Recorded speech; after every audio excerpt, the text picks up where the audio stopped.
In this episode, I'm going to bring to you guys a couple problems I'm running into and a couple things all about your water pump housing. Seems stupid, but unfortunately, I've ran into a couple issues and I'll show you how I fix them.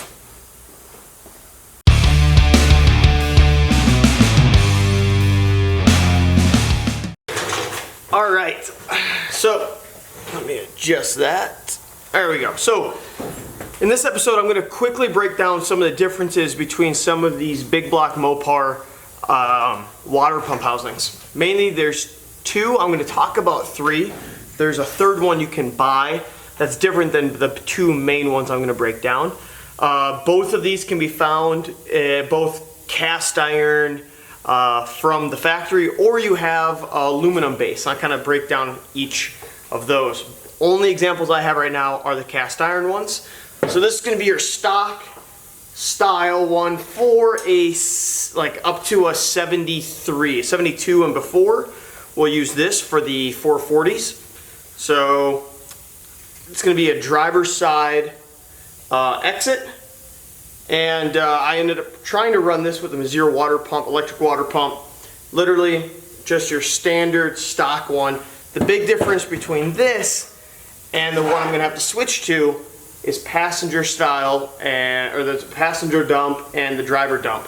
There's a couple minor differences between, and I have read a few people stating that you're going to have to switch over certain brackets that don't exactly line up. However, I'm looking at them side to side and they're looking pretty much the same. There is a couple few differences and I'll show you what those are.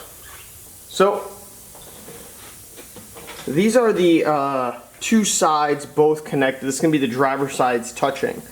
And as you can kind of see, there's a difference in some of these heights. So really, I don't know if there's going to be too much of a difference.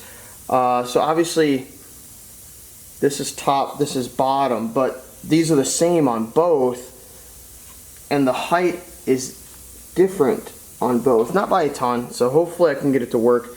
Might need a spacer maybe, I'm not sure.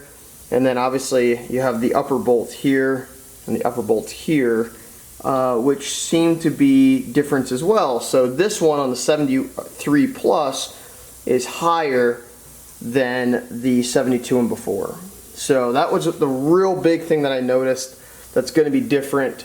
There's not really a lot of differences between some of these other holes found throughout. So again, you still have your three main mounting bolts on this side, still have your three main mounting bolts on this side, and then obviously plugs that you'll need to do on both. So it's pretty much the same. However,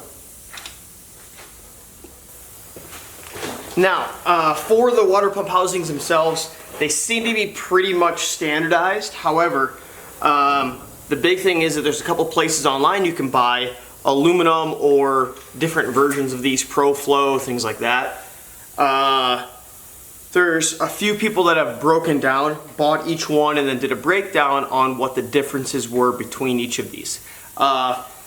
You can dig around on the forums if you want. You can see what people do for pictures and references. Mainly, some of the cheaper ones have different little flow angles in the back and things like that. And they also have a little bit more coarse and maybe not so smoothed out or finely casted on the inside. That's pretty much it. I don't know how much it's going to affect flow or anything like that. But it kind of gives you an idea. If you're going to need a driver's side exit, you can be looking for a pump that's for a 72 or before. If you're looking for a passenger side exit, get one that's going to be a 73 to 78, I think is what they went up to. And then from there, yeah, it's pretty much all you're going to need. But let me break down the last way in which I was trying to do, which isn't going to work, and then that way you guys can kind of avoid it unless it's what you're going to need.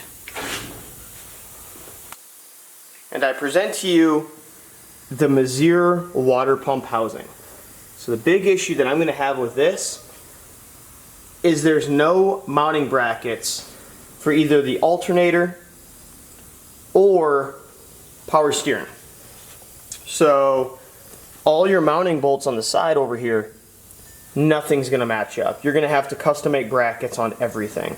So originally I was gonna run this mainly because on the bottom there's fittings so you can run passenger or driver side dumps and everything else. However, it's just not gonna work for what I need it for.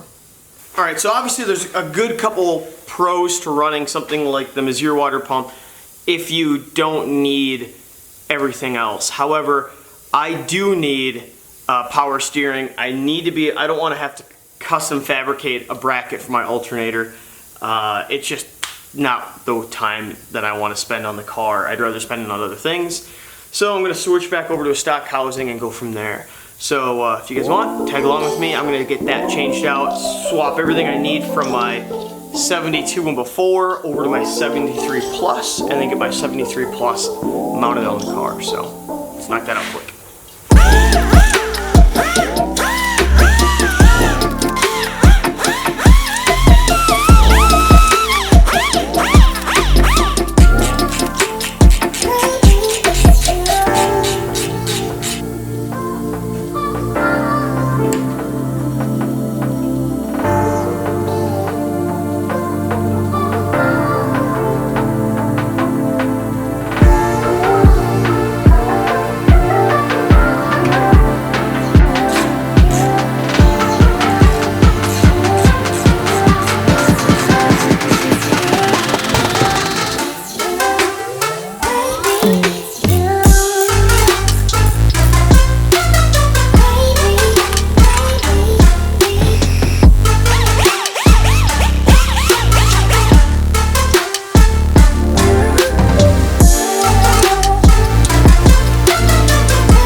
Alright guys, that's going to be it for this episode. Hopefully it's quick. I know people don't always like super long episodes. This is a down and dirty, just kind of how to do it. Just in case anyone's needing to do it or wanting to kind of do the same thing I am. And hopefully maybe you learned something if you didn't know about the different style of water pumps and maybe you want to work better rather than having to run this like stupid long hose from one side to the other. A couple quick notes though that you guys probably saw me do. Make sure you're putting high temp silicone or I guess RTV or whatever it is on the water pump housing bolts every time you're putting them in, mainly because a lot of those are through bolts and will actually go into where your coolant reservoir is inside the housing, and if you don't, it's going to leak. And then number two, you saw me apply RTV anytime it was against bare metal that I had hit where it's going to be a gasket, mainly because in case there's little grooves and nicks from me hitting it with one of those little sanding pads, I don't want coolant to be able to sneak through that, get underneath the gasket, and then cause a leak. Shout out to Joey at James Automotive for teaching me that one. He's the owner here. And then really from there, yeah, I only got a couple things left. One of them is going to be getting the ignition actually wired in. Another one will be a little short pipe I need so I can run an O2 bung for the Phytech. And then I got to find out where my radiator is so I can get that plumbed up. But really beyond that, getting pretty close. If you guys like what you see, hit like, subscribe. Let me know what you guys want to see. There's little things I'm doing that are coming up. And then I will try to do a little quick video like this to teach you, I guess, whatever I'm doing. And maybe you can see how to or not to do it. So until then, keep building.